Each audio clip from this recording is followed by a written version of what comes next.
Ceci est une révolution pour ces collégiens nivernais. Les voici en classe, prêts pour découvrir sur écran géant leur nouveau manuel scolaire et pour une visite interactive du musée d'Autun. Même si on n'a pas la chance de visiter les musées nous-mêmes, on peut les voir par ordi grâce à la fibre optique.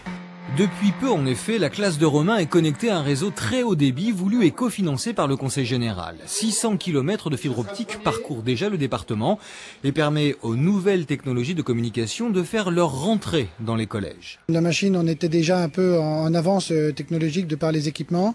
Les familles ont déjà la possibilité de suivre le cahier de texte en ligne, par exemple, du collège depuis la rentrée dernière, ont des possibilités de suivre les résultats scolaires de leurs enfants. L'utilisation vraiment de l'informatique au quotidien est vraiment maintenant une habitude ici. Avec sa boucle haut débit, la Nièvre est aujourd'hui le premier département bourguignon pour l'accès à Internet. Mais le haut débit est déjà presque de l'histoire ancienne.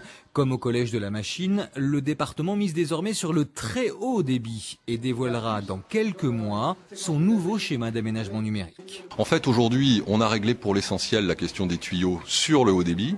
On a devant nous le défi, l'enjeu du très haut débit. Le très haut débit partout et pour tous en France, c'est 30 milliards d'euros. Donc on imagine ce que ça représente pour la Nièvre. C'est un projet qui va durer 10, 15 ans, on l'espère. C'est un peu comme quand on a déployé les réseaux électriques. Voyager depuis l'école grâce à la fibre optique ne remplacera pas les déplacements sur le terrain. Le collège de la Machine a d'ailleurs prévu une rencontre avec les petites Anglaises, celles qui, une fois par semaine, discutent en direct avec la classe de Romain sur le tableau parlant.